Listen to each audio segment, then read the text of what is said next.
우리의 인생은 미지의 세계를 향해 가는 것과 같습니다. 세상의 어느 누구도 한 번도 가지 못한 그 길을 우리는 걸어가는 것이지요. 미지의 세계를 향해서 나아간다고 하는 것은 누구에게나 기대가 있으면서 또한 두려움도 함께 공존하는 그런 것 같습니다. 특별히 그 길을 갈 때에 내가 감당하기 어려운 장애물이 앞에 놓여 있다. 그런다고 하면 어떤 사람은 좌절하고 낙심하게 될 것입니다. 그러나 또 어떤 사람은 그 장애물을 극복을 하고 그거를 넘어 미래를 향해 나아가는 사람들이 있는 것을 또한 보게 되지요. 광야에서 40년이라는 시간을 보내고 이제 하나님께서 약속하신 가나안 땅을 앞에 둔 이스라엘 백성들, 하나님이 약속하신 축복의 땅, 그 가나안을 들어가는 입구에 이제 이들은 요단이라는 강을 마주하게 되었습니다. 요단강을 건너면 바로 하나님이 약속하신 땅 가나안이 시작되는 곳이지요. 그런데 이들에게 요단강과 또 가나안 땅은 그저 기쁨의 여정만은 아니었던 것을 성경을 통해 보게 됩니다. 이스라엘 백성들을 이끌어가던 위대한 지도자 모세가 광야에서 이제 생을 마감을 하고 그의 뒤를 이어 여호수아가 이스라엘 백성들을 인도에 가기 시작을 합니다. 사실 새로운 지도자 밑에서 사람들이 마음이 하나가 된다는 것 쉽지가 않습니다. 전임 지도자가 아무리 잘했든 못했든 간에 거기에 익숙해 있던 사람들이 새로운 지도자를 또 모시고 그 밑에서 한 마음이 된다. 쉽지가 않은 거지요. 그런데 더 문제는 뭡니까? 이들 앞에 지금 약속의 땅 가나안으로 들어가기도 전부터 이미 요단이라는 그러한 강이 앞에 가로막혀 있었다라는 것입니다. 그리고 더 큰 문제는 뭐예요? 오늘 성경에 보니까 이들이 건너려고 하는 그 시기라는 거예요. 강에 물이 조금 졸졸졸졸 흘러간다고 하면 쉽게 가겠지요. 그런데 오늘 15절에 보니까 이렇게 말합니다. 요단이 곡식 거두는 시기에는 항상 언덕에 넘치더라. 강물이 그냥 보통 가는 게 아니라 항상 그 강 뚝을 넘어서 범람하는 그 시기에 요단을 건너야 하는 상황에 맞닥뜨렸다는 거죠. 이 시기는 보리를 수확하는 시기입니다. 봄에, 그러니까 한 4월경쯤 되는 것 같아요. 우리 태양력으로 말하면 한 4월쯤 되는 이 시기가 바로 지금 이들이 건너려고 하는 그 시기입니다. 이때에는 그 헬몬산에서부터 쌓여있던 눈들이 녹아 내려서 물이 좀 많이, 강에 물이 많이 유입되는 시기일 뿐만 아니라 봄에 우기로 접어드는 거예요. 봄 우기로 접어들어서 비가 많이 내리는 시기입니다. 그러니까 헬몬산에서부터 내려오는 눈이 녹은 물과 그 우기를 맞이하여서 내리는 비로 말미암아 항상 강물이 많은 거예요. 최대로 불어나서 강둑을 넘어서 범람하는 그 시기에 하나님께서는 여호수아를 통해서 말씀하시는 겁니다. 여호수아야, 이 요단을 건너 가나안 땅으로 들어가라. 참 어렵지요. 지도자가 바뀌었습니다. 또 요단을 건너서 가나안으로 들어가라고 하는데 시기가 너무 위험한 시기예요. 강이 범람하는 그 시기.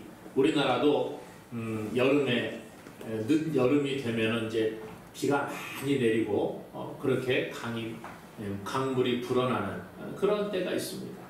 그러면 정말 위험하지요. 강에 함부로 가지도 못하고 하다못해 계곡에서 야영하는 사람들도 비가 많이 오니까 피하십시오. 그런 방송을 하지 않습니까? 얼마나 위험한지 모릅니다. 그런데 하나님께서는 이런 상황 가운데에서 너희는 이 요단을 건너서 내가 약속한 그 땅 가나안으로 들어가라 이렇게 명령하신다는 거예요. 그래서 오늘 본문을 중심으로 요단을 건너 약속의 땅으로 라는 제목으로 말씀의 은혜를 한번 나누어 보고자 합니다. 하나님은 먼저 이 이스라엘 백성들에게 요단을 들어서라고 명령하고 계신다는 거예요. 하나님의 역사로 애굽의 종되었던 삶을 청산하고 이제 출애굽을 한 이스라엘 백성들, 하나님께 인도함 받고 광야의 삶을 잘 살고 마치게 되지요.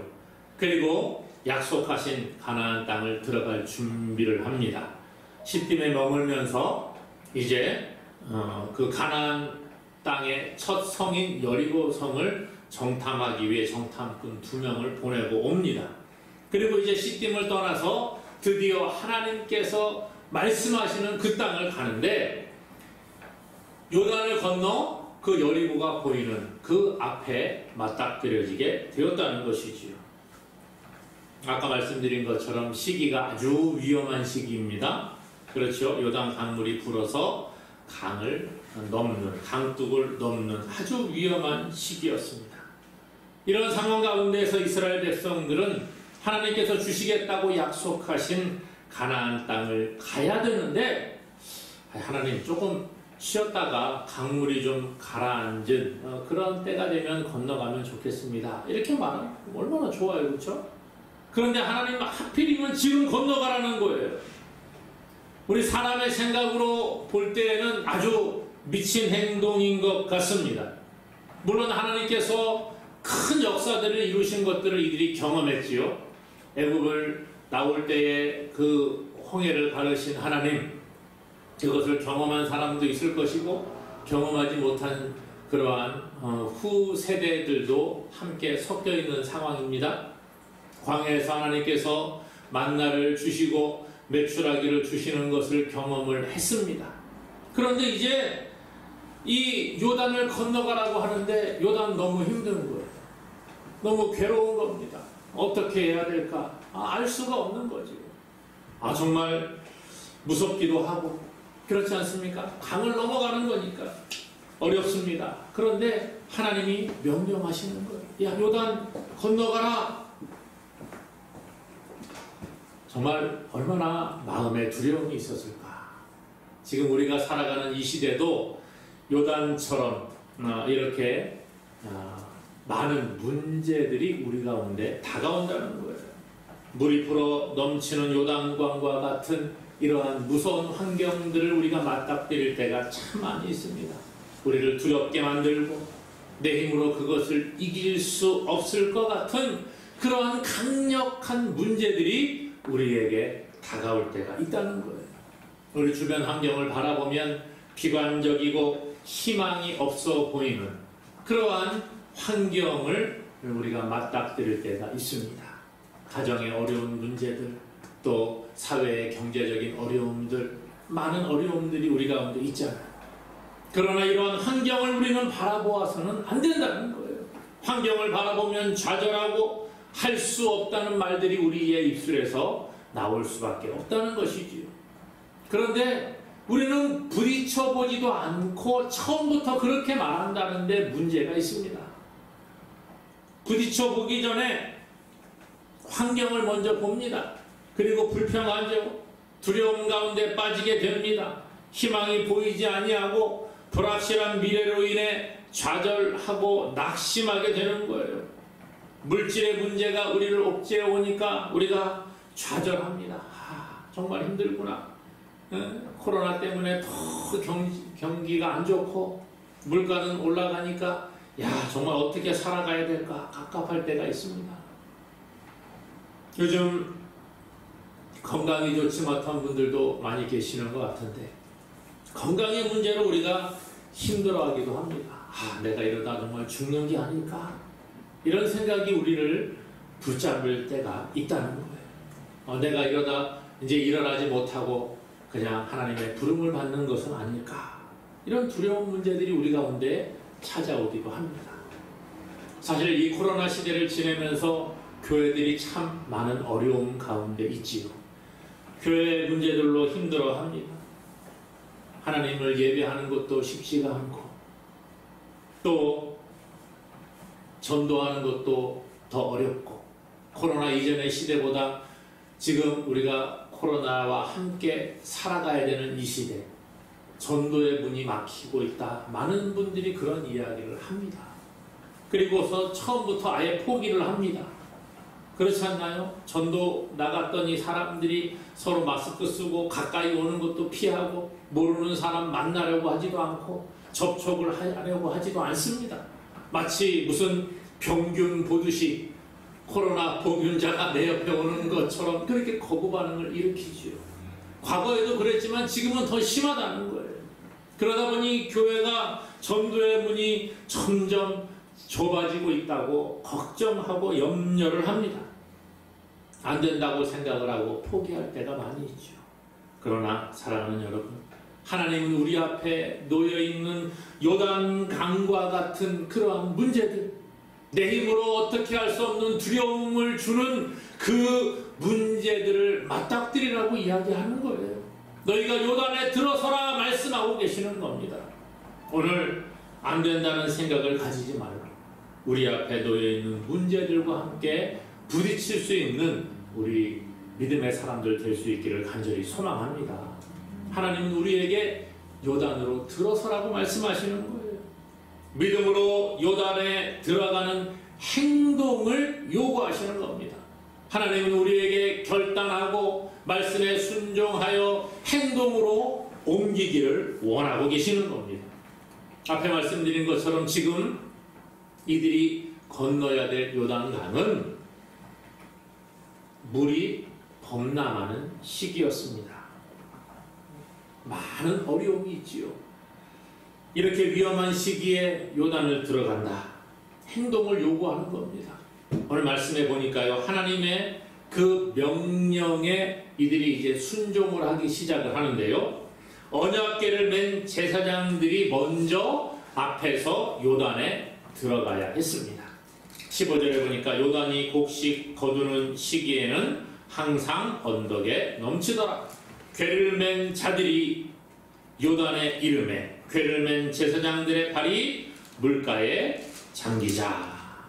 자, 보세요.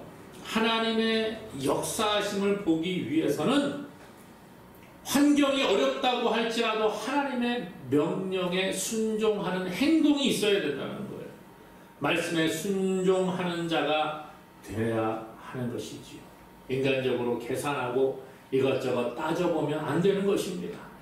다윗이 이 골리앗과의 전투를 벌이게 되는 모습을 우리가 보게 되는데요. 사무엘상에 보게 되면 다윗이 소년의 때에 형들이 전쟁에 참여를 합니다. 블레셋과의 전투가 벌어져서 형들은 전쟁에 나가고 다윗은 어렸기 때문에 전쟁에 나가지 않았어요.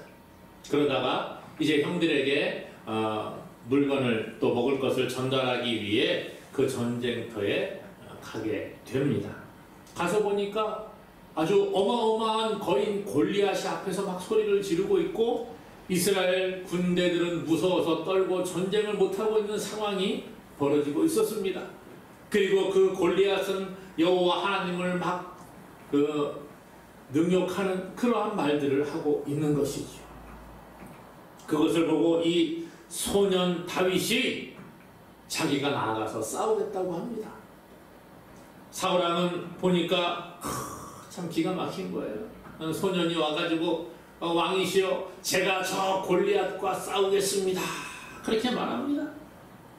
그러니까 보니까 조그마한 소년이 와가지고서는 싸우겠다는 게 거의 자기들도 무서워서 아무도 전쟁에 나아가서 1대1로 싸우려는 사람이 없는데 그래서 사울왕이 말을 합니다. 야, 네가 가서 저 블레셋 사람과 싸울 수가 없다.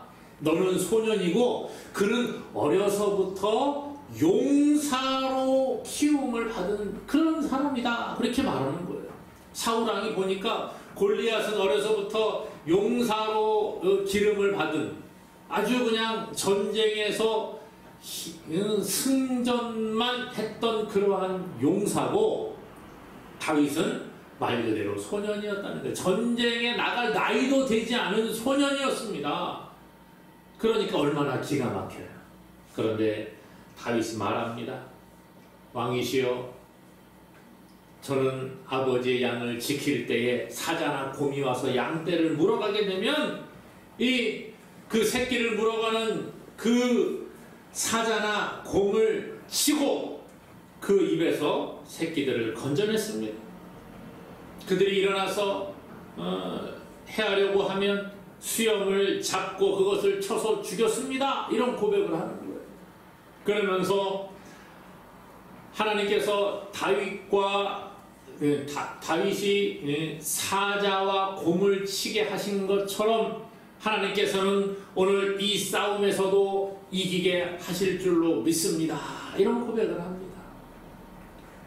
하도 그러니까 그래, 네가 뭐 죽든지 살든지 한번 해봐라. 그리고 이제 이 사울왕이 다윗을 전쟁에 내보냈는데 너무나도 참 마음이 안 좋았어요. 그래서 자기가 입는 갑옷을 입히고 그래 전쟁에 나가라고 합니다. 그런데 이 사울 왕은요 참 기골이 장대한 사람이었습니다.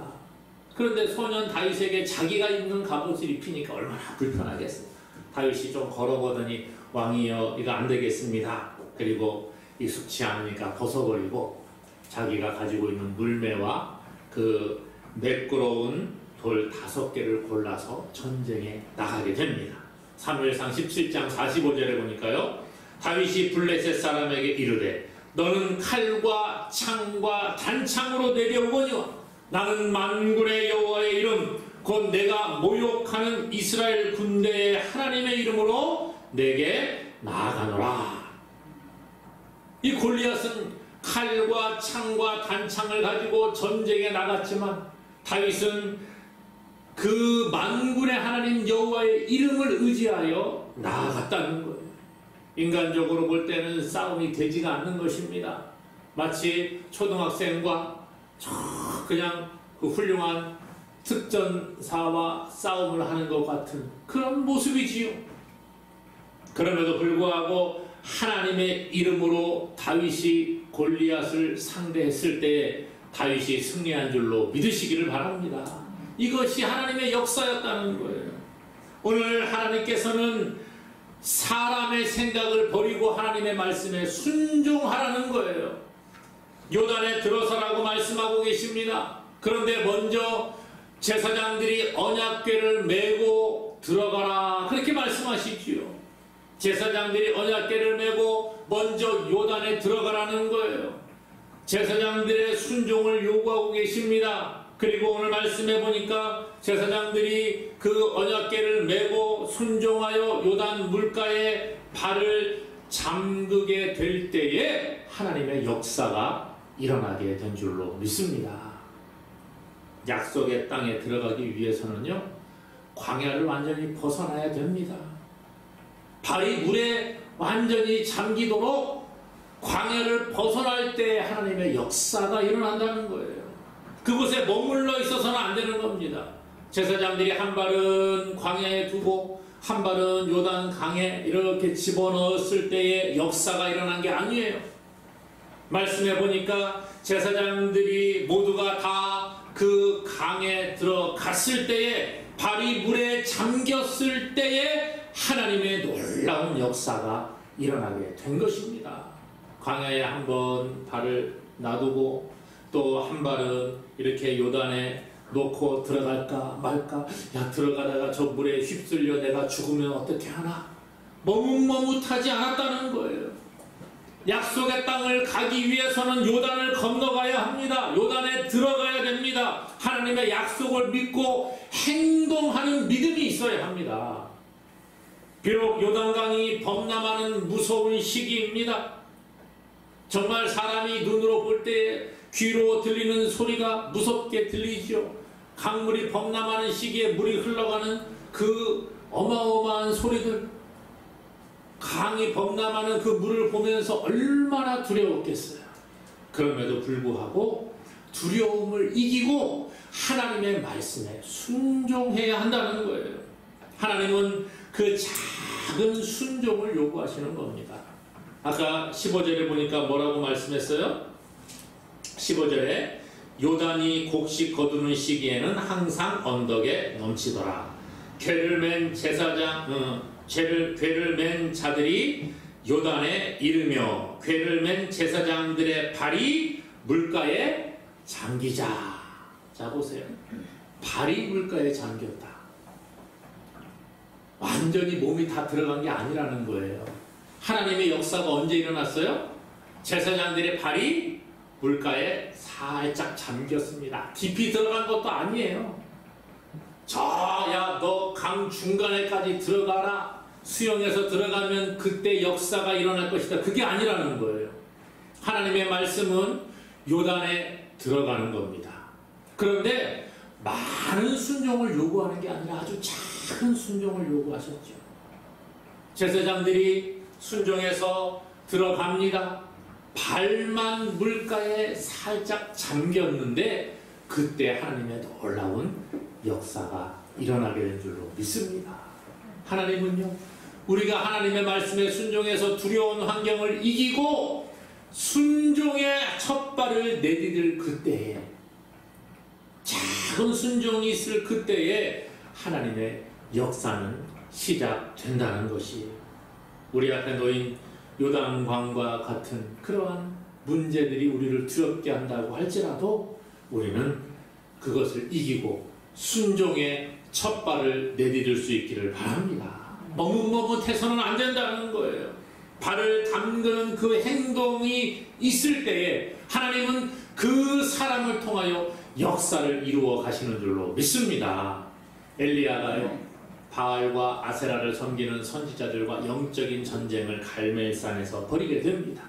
그때에 엘리야가 이제 불로 응답하는 그 신이 참 하나님이다, 그렇게 말하지요.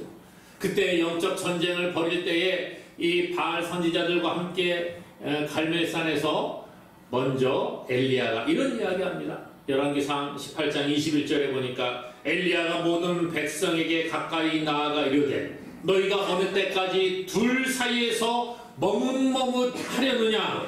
여호와가 만일 하나님이면 그를 따르고 바알이 만일 하나님이면 그를 따를지니라. 바알과 하나님을 같이 섬겨서는 안 된다는 거예요. 이 당시 이스라엘 백성들은 나면서부터 하나님을 섬기는 하나님의 그 대한 신앙 교육을 받으며 자라왔습니다.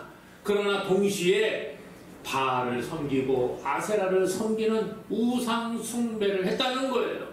하나님을 완전히 버린 게 아니에요. 그들 마음속에는 어려서부터 그 모태신앙이라고 그죠, 우리로 따지면 어려서부터 태어날 때부터 말씀 가운데 살아갑니다.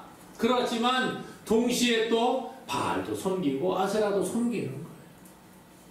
그래서 엘리야가 말하잖아요. 어느 때까지 둘 사이에서 머뭇머뭇하려느냐.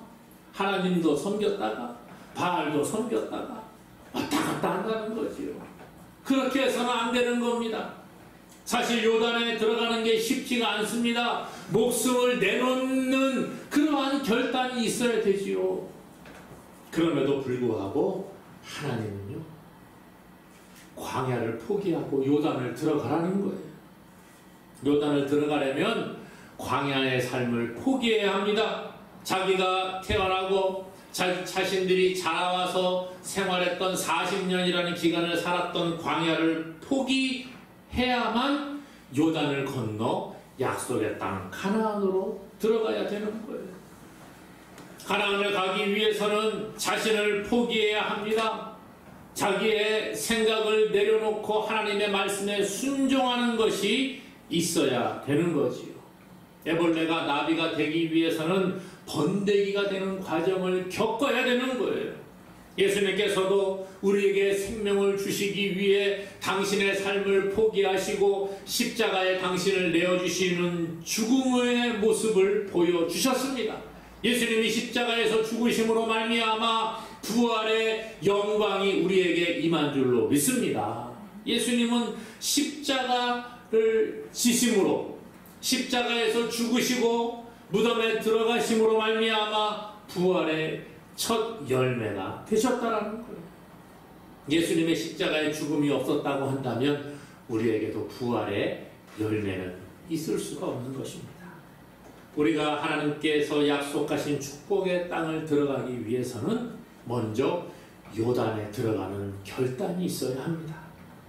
내가, 우리 가정이, 우리 교회가 축복의 땅을 가려고 하면 과거를 버려야 되는 거예요. 머물러 있어서는 안 되는 겁니다. 현재 만족해서는 안 되는 거예요. 하나님의 명령이 깨달아지면 그 명령에 순종하는 행동이 있어야 하는 것이지요. 하나님께서 우리를 통해 이루시고자 하는 뜻이 있습니다. 나에게 하나님께서 원하시는 뜻이 있을 거예요. 기도로 그것을 깨달아갈 수 있기 바랍니다. 하나님이 우리 가정에, 우리 교회에, 이 나라와 민족에게 원하시는 그 뜻이 있다는 거예요. 우리가 그것을 기도로 깨닫게 되고, 깨달아졌으면 작은 순종의 발걸음을 내디뎌야 하는 것입니다. 이것은 선택이 아니라는 거예요. 우리의 사명인 줄로 믿습니다. 요단에 발을 들여놓는 것, 이것이 우리의 사명이라는 거예요. 축복의 땅으로 가기 위해서는 행동하는 첫 걸음이 있어야 되는 겁니다. 제사장들이 함께 요단에 그 발을 잠그었을 때에, 요단강의 물에 완전히 발이 들어가게 되었을 때에 역사가 일어나게 되었습니다. 야고보 2장 26절에 영혼 없는 몸이 죽은 것 같이 행함이 없는 믿음은 죽은 것이라 그랬어요. 오늘 우리가 하나님의 명령에 순종하는, 행동하는 믿음의 사람 되기를 주님의 이름으로 축원합니다.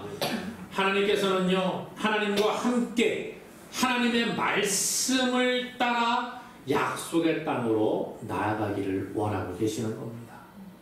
오늘 이스라엘 백성들이 요단을 건너가는데 먼저 제사장들이 그 요단에 발을 디디게 됩니다. 그때 제사장들이 무엇을 가지고 갔지요? 언약궤를 메고 가게 되는 거예요. 자, 언약궤 11절에 보니까 이렇게 말합니다. 보라, 온 땅에 주의 언약궤가 너희 앞에서 요단을 건너가나니. 14절에도 보니까요, 백성이 요단을 건너려고 자기들의 장막을 떠날 때 제사장들은 언약궤를 메고 백성 앞에서 나아가니라. 아까 15절 뒤에도 그랬죠. 궤를 맨 자들이 요단에 이르며 궤를 맨 제사장들의 발이 물가에 잠기자. 언약궤, 하나님의 계명이 새겨진 돌판이 들어있는 게 언약궤입니다. 하나님의 언약궤를 메고 간다는 것은 하나님과 함께 간다는 거예요. 그런데 백성들보다 먼저 언약궤를 맨 제사장이 앞에 서게 됩니다. 하나님을 앞세우고 나아가는 거예요. 하나님을 앞세우고 하나님의 말씀을 따라서 그것을 바라보고 함께 백성들이 나아가기 시작을 합니다. 하나님과 함께 갈 때에 하나님의 놀라운 역사를 경험하게 되었다는 것이지요. 이 제사장들은 하나님의 언약궤를 메고 요단의 발을 잠그게 되니까 놀라운 역사가 일어났죠. 요단강이 물이 마르게 되고 그 위에서부터 내려오던 물이 그치게 되는 역사를 경험하게 됩니다.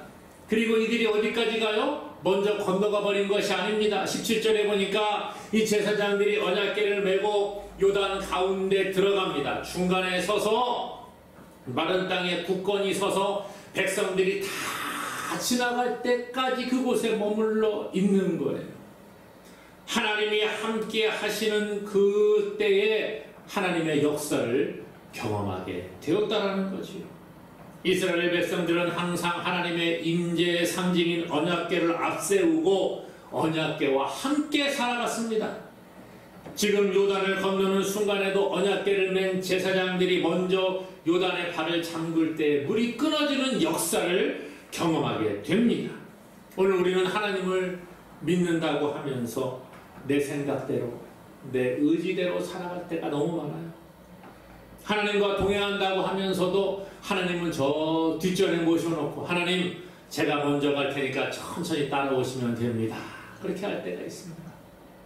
그런데 이스라엘 백성들은 그렇게 하지 않았어요. 먼저 하나님의 언약궤를 앞세우고 하나님의 말씀에 순종하여 나아가고 있다는 것이죠. 사랑하는 여러분, 우리가 정말 하나님의 뜻이라고 하면서 내 생각을 앞세울 때가 있지 않았습니까? 하나님보다 앞서가서는 안 된다는 거예요.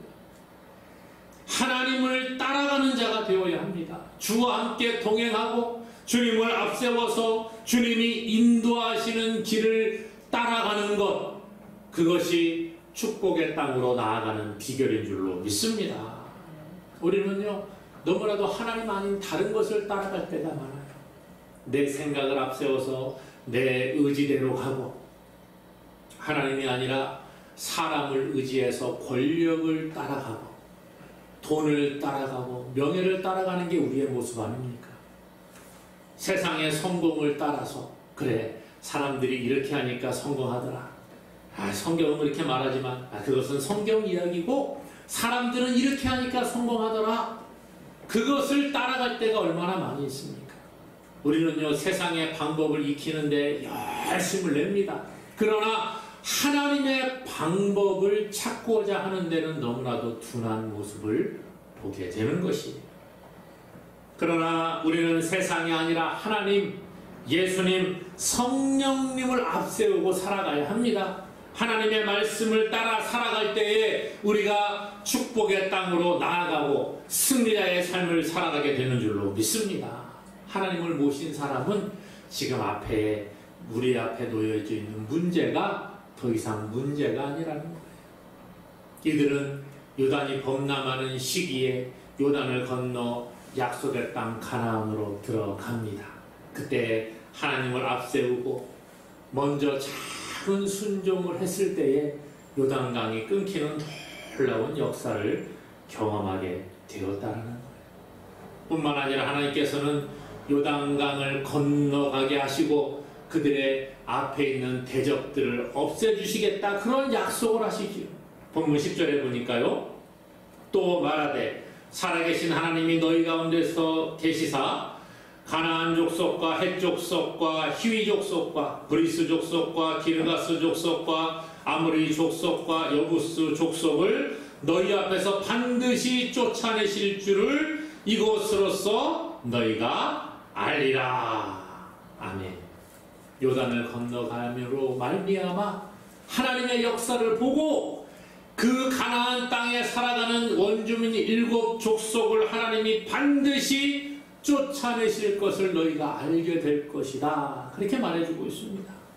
하나님은요, 요단만 건너가게 하시는 것이 아니라 믿음으로 순종하면 요단강이 갈라지게 하시고 요단을 건너게 하시고 요단을 건너 약속의 땅 그 가나안에서 살아가는 대적들을 멸하게 하신다 말씀해주고 있습니다. 사랑하는 여러분, 과연 우리는 하나님과 함께 걸어가고 있습니까? 하나님을 앞세우고 하나님의 말씀에 순종하는 삶을 살아가고 있습니까? 아니면 우리 앞에 놓인 요단강과 같은 문제들을 내 힘으로 헤쳐나가려고 노력하고 있지는 않습니까? 하나님, 저는 혼자예요. 도와주는 사람도 없고 제 혼자 가니까 너무 힘들어요. 우리는 그렇게 홀로 가다가 쓰러질 때가 있다는 것이죠. 그러나 내 힘으로 불가능한 것도 주님이 함께 하시면 가능으로 바뀌는 줄로 믿습니다. 하나님은 능력의 하나님이 되십니다. 우리의 여러 가지 문제들이 있지만 그 문제는 하나님 앞에서는 아무것도 아니에요. 문제보다 더 크신 하나님께서 그 모든 우리 앞에 있는 대적들을 물리쳐 주신다고 약속하고 있습니다. 그러므로 오늘 사랑하는 여러분, 말씀을 따라 순종할 수 있기 바랍니다. 행동할 수 있기를 바랍니다.